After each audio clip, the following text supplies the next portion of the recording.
Is it necessary to always give reason? Sabi doon, as per Pastor Dan, kapag dumating yung time na ina-accuse daw yung ating Christian faith.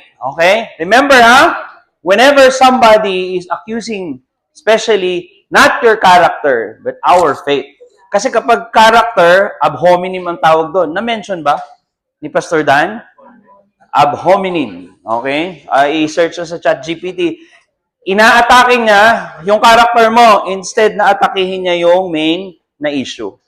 So when you're talking to faith, let's say for example, you're sharing faith. Okay, dialogue. Safe space, dialogue tayo about faith. Let's say for example, you as a Christian believer, a follower of Jesus Christ, and you're talking to somebody, yes, character, okay. Ab hominem. Ab hominem. It's a Latin word. Okay? It's a Latin word. Okay? That when it comes to, ginagamit kasi yan usually sa, ang tawag dito? Sa debate or sa hearing. Saan nagkakaroon ng hearing? Sa court. Okay, sa court. So, yun, no? So, may main issue. Stick tayo doon sa issue, doon sa may context sa pinag-aaralan. Okay? Pero once na ina-atake na, let's say for example, si Jael, okay? Ako, kunyari ako, M ako. Nagda-dialogue kayo, you're sharing your faith. Iya, no?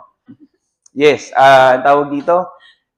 Nag-uusap kami, nag-usap tayo about religion, and then all of a sudden, no, sinishare niya si Jesus, ako sinishare ko naman yung faith ko about kay, sabihin natin, kay wala na ako ma-reason out. Kasi, ano ako wala akong prueba na si namatay after niya nabuhay siya. So, ang gagawin ko na lang, alam mo, yan si Jael, ano yan maldita yan. Oh. Ay, huwag kayong maniwala dyan. So, yun na. Dahil na-corner mo siya Na-corner mo siya. Yun yung point ni Pastor Dan. That when somebody accuse you, especially about your faith in Jesus, that's the time you reason out. That's the time you do apologetics. Amen? Hindi kayo makikipag-argue, but you will give reason. Okay? That's why sabi nga di ba? In season or out of season, you need to be ready. Ready to what? To give reason. To give proof about your faith, about Jesus Christ.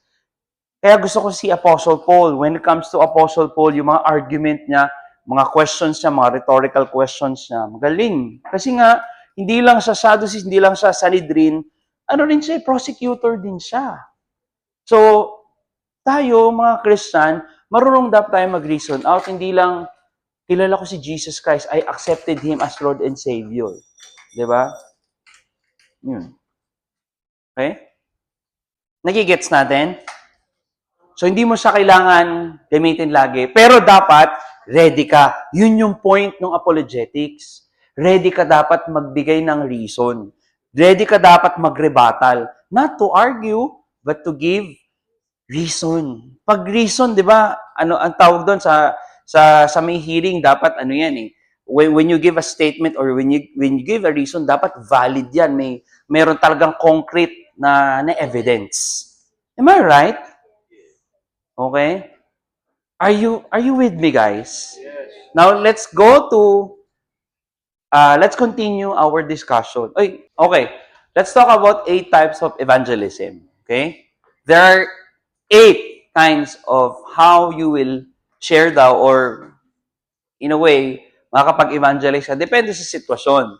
Now, let's go first to the process of discipleship. Let's build a rapport or friendship. Kasi hindi ka pwedeng basta-basta mag-share kapag hindi mo kilala yung tao. Okay? Mas maganda nga hindi lang sa pangalan. Merong time na nasa may journey ka or nasa may, let's say for example, alwada ka, just sa may fast food or just sa may food court fast food. Just sa may food court, and merong dealing sa'yo si Holy Spirit, si God the Holy Spirit. Sharean mo tong kabataan na to. Okay. So, how you do it? So, dapat mag-establish ka muna ng foundation. Kilalanin mo, paano mo kikilalanin? Of course, pinaka-safe dapat pag lalaki dapat na mag-share. Pag babae, sisharan mo, babae rin. Okay? Kasi kapag opposite, yun ang mahirap. Kasi baka isipin, bakit kaya, lumalapit to sa akin? Lalo na pag lalaki ang mag-share, pupunta sa babae, meron ng something yon. Lalong-lalo na sa generation nyo ngayon. Diba? Lumapit lang yung lalaki, ba't kaya siya lumalapit sa akin? Diba? Pag ang babae din, lumapit sa may lalaki, iba din yon. Okay? So, para safe tayo, usually naman si Lord, pag gusto ka niya mag-share, doon sa may safe na person, ililid ka niya. Doon sa hindi ka mapapahamak. Now, anong point natin? Kilalanin muna natin yung tao. Okay? You ask the person, you ask the name, ano yung interest niya. Kung inallow ng person, unang-una pala, after you introduce yung name mo, ask ka ng permission. Can you say it with me? Permission. Permission. Yun ang importante when it comes to evangelism. Mag-ask ka lagi ng permission. Okay lang ba mag-ask ng permission? Ako si ganito, and I'm from Counterflow dyan sa may TEC, the Evangelical Church. And we are sharing the love of Jesus, sharing the gospel. So if you have time, okay lang ba? So pag inalaw niya, yes, sure, praise God. Pero pag hindi, ano sinabi natin? Okay lang, move on. Okay? Huwag mo ipagpilitan. Kapag ayaw niya, it's okay. Because hindi naman ikaw napapahiya eh. Kasi feeling natin, most of the time, when sharing the gospel, pag nireject tayo, feel mo ikaw ang nire-reject. No, it's not you. Can you tell the person next to you, it's not about you. Huwag kang filingera. Di ba? Bakit na-open? Bakit feeling mo nasaktan ka? Bakit? Sinishare mo naman, di naman sarili mo eh. Sinishare mo sino? Si Jesus. Kaya okay lang. Kung di nila tanggapin, kung i-reject nila, it's okay because the Word of God says, those who will reject me, okay? Hindi tayo ni-reject. They-reject nila si Jesus Christ. And they will suffer. Those people who reject Christ, they will suffer. I'm telling you. Okay? But those who accepted Him, those who accepted the Lord Jesus Christ, and their hearts, and they obey, okay? Ano daw ang promise ni Lord? They will have eternal life. Yun naman ang natin eh. Pinaka parang finish line natin dito eh. Why we are here? What is the main reason why you are here? Aside sa may fellowship, aside sa accountability, aside sa ginagawa natin, bakit tayo nandito? Why you keep coming here in church? Ano talaga yung main reason? Because you really want to know more about Jesus, about God. Nang sa ganun, ma-strengthen ka, ma-edify ka, ma-encourage ka to go on and continue on your journey kasi papunta ka sa eternity. Am I right? Hindi ka papunta dun sa may hell. Papunta ka sa eternity. And sino ang nakakaalam ng papunta sa eternity? Of course, the only person na nanggaling sa eternity. And sino yun? Si Jesus. Kaya, you always attend BS, you always attend Counterflow because you really want to know more about God, you really want to know more about Jesus. Not only for personal consumption, pero gusto mo rin kasing i-share sa mga taong mahal mo. Tama ba? Gusto mo yung mga friends mo, yung mga best friend mo, huwag ka mo nang lumabas. Yung inner circle mo, gusto mo yung kung may kapatid ka, gusto mo yung kapatid mo, darating yung time, pag kinuha tayo ni Lord lahat, nandoon sa heaven. Gusto nyo ba na nandoon tayo sa heaven, tapos yung isang kapatid mo nandoon sa hell? Who wants, to have that kind of situation that when you go to heaven, one of your relatives is there down, suffering eternity. Hindi lang yun, hindi, dito, may certain point. No? Pero kapag nandoon ka na, hindi ka na pwedeng bumalik. Wala nang flight doon na return ticket. Wala nang ganun sa may hell. Pag nandoon ka na forever and ever. Then my question is, who wants to go to hell? Lahat naman tayo ayaw natin pumunta sa hell. Tama ba? Do you want to go to hell? How about you, ate? Ate Sabi, you want to go to hell? We don't want to go there. And the Word of God says that That's not your place. Tell the person next to you, that's not your place.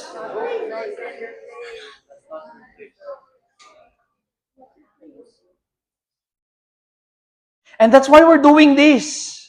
Kasi inaalam pa natin lalo, paano natin masasyaran yung mga mahal natin sa buhay, yung mga connected sa atin, that we treat them very special because we love them, we care for them. Amen ba? Now, that's the time when you have the relationship, when you have the rapport, that's the time you can evangelize. That's the only time, no? Nasasabihin ko sa inyo, solid mag-evangelize kapag meron kang solid na relationship na doon sa tao. Pero kung wala pa, very shallow, I'm telling you, half-baked ang tawag ko doon. Half-baked. No? O yung, alam nyo ba yung term sa Tagalog na hinog sa pilit? That's the Tagalog word na, like yung mango, who likes mango? Especially now. Di ba? Lalo na yung yellow. Matamis yan, di ba? Yung hinog sa pilit, let's say for example, hindi pa siya ripe. Iba yung overripe sa ripe. Yung ripe, tama lang. Hindi pa ripe yung mango, pinitas mo na, pinilit mo. Okay? Anong lasa? Maasim. So yun yung sinasabi na hinog sa pilit. So dapat, before you evangelize, make sure you have the foundation. Before ka manligaw, ito tip. Pag nandoon na kayo, that's not your priority right now. Make sure, after, makagraduate kayo, may trabaho na kayo, professional na kayo, kung manliligaw kayo, ito mga lalaki, kung manliligaw kayo, make sure may foundation na. Yung kakilala nyo na, yung nasa loob ng church, yung alam nyo nang nandoon, number 1 si Lord sa puso niya, huwag na kayong tumingin kung saan-saan. Dito ang dami sa loob ng church. Okay? Pero, hindi pa yan ang priority nyo, ha? Are you listening, boys? That's not your priority right now. And also, you girls, hindi pa yan ang priority nyo, okay? Now, what I'm saying is, kapag kakilala mo yung tao, kilala mo na siya, hindi lang sa pangalan, it's very easy to share Jesus. Kaya nga, ang diskarte dito, ang strategy here in UAE, when you go for evangelism, make sure yung contact person mo na, yung kakilala mo na, yung katrabaho mo na, ka-flatmate mo na, o kaya yung ka-building mo na, yung tipong mayroon na kayong relationship. Kahit na hindi kayo magkakilala, pero magka-building kayo, or kaya magkapit-bahay kayo, no? May mga ganun. Now, and once you evangelize, that's the time you can disciple. And once na yung tao na yun maging disciple na ni Jesus Christ, yun yung sinasabi ng Ephesians. Until we all reach unity in faith. Faith in Christ. Unity in faith in the knowledge of the Son of God. Yun yung, dun pa lang mangyayari yun.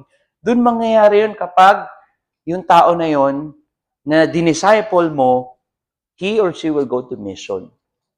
What do you mean mission, Pastor? Same thing kapag ginagawa niya na yung ginagawa mo. Nag-share ka na about kay Jesus. Meron ba dito naka-experience sa inyo na mag-share? Taas ang kamay, who experience how to share Jesus in public? Taas ang kamay, yes, taas nyo. Mataas. Bakit nahihiya kayo? Yung hindi pa nakakapag-share, I will not force you. But I'm telling you, that's God's commandment for us to go and make disciples. Yes, mahirap, pero merong strategy. Hindi kailangan magmadali. Do not be in a hurry. Huwag niyong hinugin sa pilit. Hayaan niyo yung relationship parang love. Diba? Mag-build up. And once na nandoon na yung love, nandoon na yung communication, open communication, that's the time you can share Jesus. Now, how does the Bible define evangelism? Evangelism is the act of spreading the word of God. Paulit-ulit na yung sinasabi. This can be done through sharing scripture, offering spiritual guidance and counseling. Pag may mga friends kayo na nagsisik ng counsel, that's part of evangelism. Okay? And encouraging people to attend religious services like this. Okay? Furthermore, it involves actively reaching out to those who are marginalized. Ano yung marginalized? Katulad ng mga nasa may preso, katulad ng mga nasa mga ethnic group, yung mga tribal group. Those are marginalized or in need, such as those who are struggling with addiction. Same those people who are addict. Addict saan? Sa alcohol, sa drugs, sa pornography. Okay? Yun yung mga pwede mong siran. And those people who going through a difficult time, yung mga stress sa buhay, yung mga may tendency mag self-harm. And in your generation today, okay, napakaraming mga kabataan, no, na nagpapakamatay. You don't entertain that in your mind. And once na merong chance, no, narinig mo or ma-encounter mo, right from that moment, rebuke that. Okay? Lalong-lalo na when you go to college. Yung nito lang nakaraan, I think there are 2 students who are graduating dapat dahil hindi nakapasa. Anong ginawa? Sinayang for 7 years, I think 5 years. Pinatay niya yung sarili niya. Nag-suicide. Sayang. Pinalaki ka ng nanay mo, dun pa lang sa womb ni mother. 9 months, kineri ka ni mami, binantayan ka, chine-check up lagi ni doktor para hindi ka mawala. So mommy will give birth. And after that, hindi pa matatapos doon. Pag naipanganak ka, dun yung hirap ng parents mo kasi they will take care of you. Am I right? Aalagaan ka nila until you grow up. Madali bang magpalaki ng anak? I'm telling you, based on my experience, it's not. And I'm telling you, you will go there. You will experience that. But what I'm sharing right now, okay, it's worth it kapag naka-align ka sa Lord. Tapos, when you go to high school, when you go to college, kikitlin mo lang yung buhay mo, you will just kill yourself. Very sad. Agree? And that's not your future. That's the game plan of the devil. He wants you to destroy. He wants you to be killed. What else? He wants to steal everything that God prepares for you. So don't listen. Don't listen to the devil. Don't listen to the lies of the devil. Don't listen to the world. That's why we do evangelism. That's why we share Jesus, so that people will know Jesus and they will come to the truth and they will experience the truth about Jesus. What is truth? That Jesus is the truth, the way, and the life. Now, what are the 8 types of evangelism? Now, ito yung common, one-on-one evangelism. Ito, mas gusto ko to. Kasi, dito, hindi naman paramihan eh. Basta ang sinabi lang ng Lord sa Matthew 28, di ba? Go and make disciples. Okay lang sa isang taon, meron akong isang taong madidisciple. Hindi ko kailangan marami. So sa totoo lang, ang hirap nga pag marami kang dinidisciple. Okay lang, 1-to-1. Or sa basketball, ang tawag doon, man-to-man. Do you know that? Pag man-to-man, ano ibig sabihin ng man-to-man sa basketball? Diba? 1-on-1, babantayan mo talaga yun. Hindi mo siya papalampasin. Ganun din sa evangelism. This is the most common form of evangelism. Okay? It simply involves talking to someone about your faith. Ganun ang evangelism. Parang nasa may journey lang kayo. Parang papunta lang kayo ng camp, papunta lang kayo ng, I don't know, somewhere. Kunyari, pupunta kayo ng Georgia. Di ba? Or Armenia, o kaya ng Europe. And meron kayong nakatabi, nakabayan. Okay? And hindi mo alam na hindi siya Christian, you will know when you ask, di ba? And that's the time you will share your faith. This could be done informally, such as sharing your testimony. Ito yung pinakamainam, yung pinaka-the best. Aside from best decision na gospel track. How many of you here Meron ng gospel track sa may phone ninyo, yung best decision. So that's one of the effective way to share Jesus. Use that gospel track, best decision, and then use your testimony. How you met the Lord Jesus Christ, how you accepted the Lord Jesus Christ, and how the Lord Jesus Christ changed your life. Share your testimony.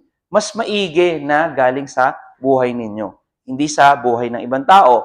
Or more formally, such as leading a Bible study. So what's the first one? One-on-one. Okay? So yan, mas effective sa akin yan, one-on-one. Now there is what we call, the second is mass evangelism. So ito yung parang katulad nito. We will have evangelistic service this coming Saturday. So you guys invite your friends. So they will come and we will share Jesus. Ito yon. Katulad nitong setup na to. So you guys will invite and they will come. We call it mass evangelism. Okay? It takes place in a large group setting like this. Okay? Crusade, evangelistic rally usually involves a powerful message that is designed to reach as many people. Ang message ay about Jesus Christ. Okay? More on evangelism. Now, meron naman door-to-door evangelism. Hindi nyo pwedeng gawin to dito. Kasi baka mamaya pag nag-door-to-door kayo, alam nyo na, bakit? Insurance? Di ba? Hindi nyo pwedeng gawin yan dito. Baka hindi din kayo pagbuksan. Okay? Pwedeng gawin yan sa Pilipinas.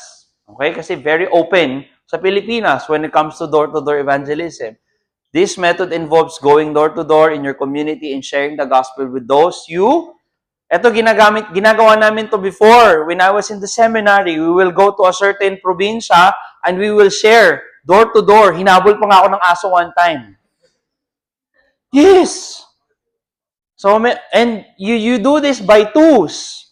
Dalawa kayo. So ito, hindi pwede itong door-to-door dito. Pwede by twos, pwede kayo sa mall, sa park, pwede yan. Okay? Those who are in the Philippines, kapag may mga askal na mga aso, yung sa may kalye, careful kayo, Kasi nga, rabies. It's a great way to reach people who might not otherwise hear about Jesus. Random people. Pero yung percentage na makapag-share ka, sa Pilipinas ng ganito, very small lang ng percentage. Okay? Kasi yung iba, pinag-aanuhan ka talaga, pinagsasarahan ka talaga. Okay? One time pa nga na napagkamalan akong nangunguha ng kaning baboy. Alam niyo yung kaning baboy? Those leftover kapag kumakain kayo, tapos you will mix it. In the province, they will give it to a person every evening, magko-collect yun kasi they have piggery. Para ibibigay nila sa pigs. Pagkain niyo ng pigs eh. Yes. You have question? Door to door? Yes. Very good. Okay. In the Philippines, dito hindi nila magagawa yan kasi wala nga dito. Are you familiar with yung may mga I think si Pastor Dan, minention niya yan, yung mga naka-white, di ba? That's most of the time, mga pogi yun, mga amboy, ang tawag namin. Ano yung amboy? Wow, Gab. Gumanon eh.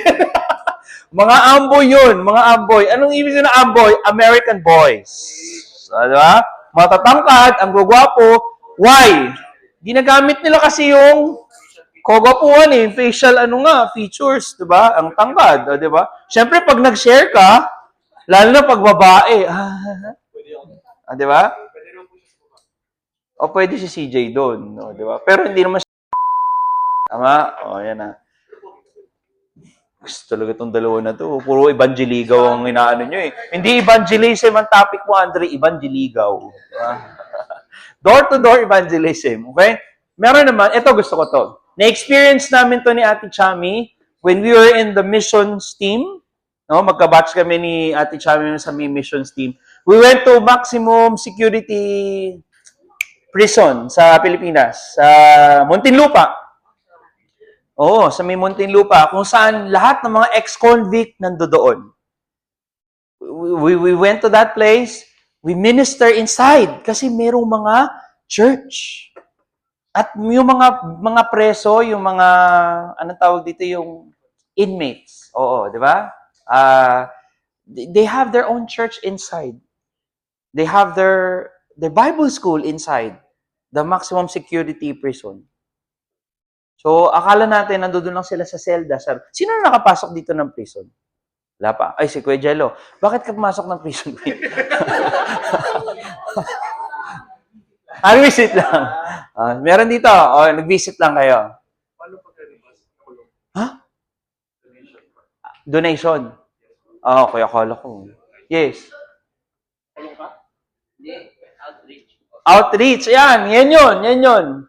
So, ito yun. This is a unique form of evangelism that takes place in prison. You know what? Kapag nag-evangelize kayo sa prison, sobrang bilis. It's very easy dun sa mga tao na mag-accept kay Jesus. You know why? Because those places, like this, yung itong lugar na to, they don't have any options eh. Wala silang option. Tanggap lang sila ng tanggap kasi if that's the only way para sila ay masave, mawala man lang yung mga guilt feelings nila, yung mga nagawa nilang mga kasamaan or kasalanan, yun yung magbibigay sila